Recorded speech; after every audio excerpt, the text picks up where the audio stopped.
It's Andrew. I'm sitting here with my best bro Kevin, and we're in the lobby of FS1. This is where you go for admissions and all that. It's really nice. On break from interactive audio lab right now. I haven't made a video in like a week and a half because I've been hella busy. Kevin's been soaking in the sun because he only has one class this month. It's true. It's true. He like what? Well, you took a high school credit for Public speaking. yeah, so some of the credits you can get in high school, you can transfer. Like Kevin, tell them about how you didn't have to take public speaking, math, or physics. Well, math I tested out of, even though I had credit for math, but then I don't know, they like lost it in the mail or something, and then it wasn't going to be there on time, so I went ahead, took the test, and I passed it. And then physics, I tested out of that. I tried to test out of CSI, Computer Science and Internet, and failed that. So I didn't test out of that, but I just ended up taking it. It was a boring class, but it was pretty easy. And then public speaking I had credit for. And I did not. I don't think my school even offered public speaking. But on the subject of public speaking, if you get a chance to test out of it. Test out of it, or not yeah. Test out of it, transfer out of it. Transfer out of it or do something. Because, yeah, I'll be honest, it pretty much sucks. Like, last Friday, okay, we did the speech. It went really well. It was the, it was the informative speech or whatever. And then on Monday, we got our grades back, and I did really well. I got a 98. I got a point taken off for, like, eye contact, and she said, make sure to not look at the ground too much or something. I guess I did. And then I got a point taken off for professionalism because, and I kid you not, and Kevin can attest to this, she wrote, make sure to iron your pants. I swear to God, that is what she said. So my pants weren't ironed properly or something. But I figure, you know what, if that's the only thing she had to say bad about my speech, then I'll take that as a compliment, But this week we learned about persuasive speeches, and then how to use ethos, pathos, and logos better. And then yesterday was Friday, and we did the persuasive speech, and it went really well. Today is Saturday, May 19th right now. So yesterday was the persuasive speech. I talked about why you shouldn't drink dairy, and it was really interesting and all that. But really, my thing is, like, just be aware of what you're putting in your body. Like, I don't care if you drink it, because even I do sometimes, like cheese and whatnot. But at least I'm aware of what I'm eating. You know what I'm saying? Also, people, can I just butt in here? Diet soda is so much worse for you than normal soda.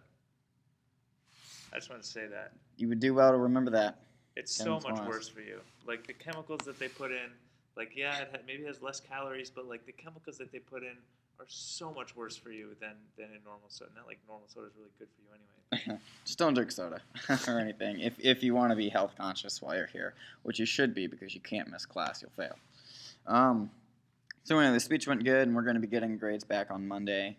So as far as public speaking is concerned, that's really all that's been going on. I wrote my speech. If you guys would like, I can take you through the slideshow and everything that I made. It went really well.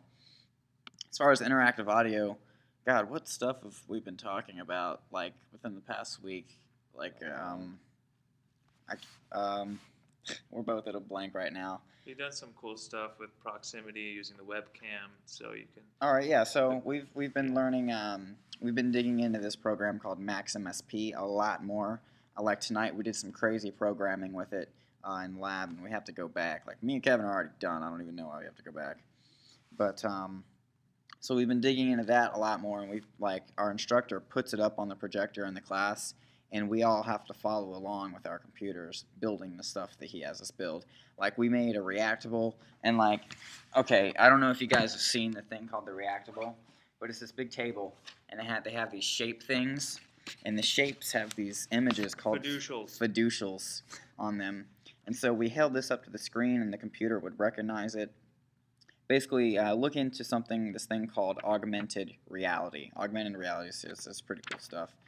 So anyway, and we were able to, change parameters and control things by moving the fiducial around the screen. And yes, it is called a fiducial. It's called fiducial. And I don't know, so the Reactable was pretty cool. The other day was the Reactable, wasn't it? Wasn't it just the other day? Yeah, I don't know when. Yeah, it was.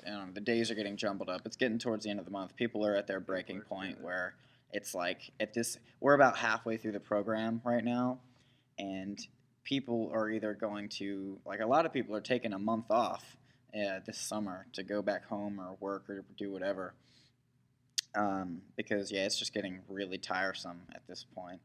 Like I'm stressed out because it's just my schedule has been so ridiculous this month. Also, what I think, sort of adding to it is the fact that um, everyone that we all knew in high school, they're home right now. Like a lot of people are out of college, like home.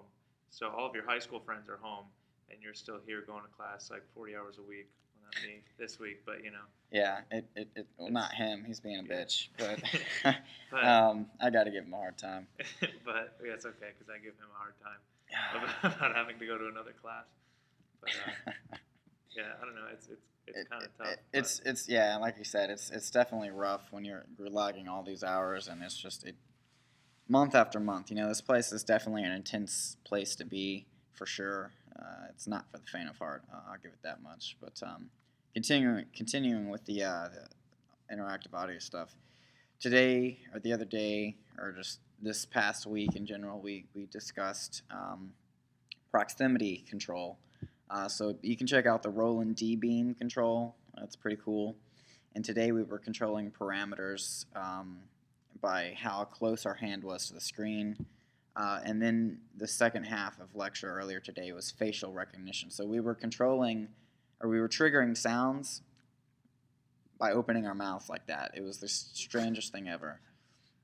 It looks ridiculous. But it was pretty cool. It did look ridiculous. And okay, so with the proximity, we were controlling the pitch of a sawtooth wave, and most everybody was just not using headphones. The sounds coming out of the computer. So I took video of it. I'll insert it in at the end of this one. But people are just going crazy with their sawtooth sounds. It sounded like a swarm of angry bees, or even angry cats. I think is what I said it sounded like. It was terrible. But yeah, this month I haven't been on top of the videos, but I've had good reason because when I'm not doing schoolwork or studying, I am doing nothing because we have to work hard. Like one of the assignments we did this past weekend was a revision of the sounds that we had to do at home. And Kevin got all his sounds knocked out. He's good to go. I have to revise 2 more of them. Sound design is not an easy thing. It's not. If you want to make like even like just a sound of something like like a coffin door open or a coffin opening, The coffin. something squeaky like that, like you could easily spend, like if you really want to perfect it, you could easily spend like 4 hours on it, on like a 3-4 second sound. Yeah, it's ridiculous. And this is the exact reason why post-production, audio post, is so intense. That's why they have these gigantor, like, we're talking mixing boards as wide as, like, I don't even know. How many, like, up to 512 channels, like, Yeah. of analog channels just to get these sounds good. And that's why, because you can spend a lot of time. And it's funny, most of the sounds that you hear, like, in the movies or in games, aren't even recordings of what it actually is. Right. It's different sounds that are manipulated or layered, etc. So, If you look into his name is David Farmer. He did all the sounds for Lord of the Rings and a couple other like big time movies, and he's an incredible sound design person. yeah, And I definitely suggest checking him out. He went to Full Sail. So what was his name again? David Farmer. David Farmer.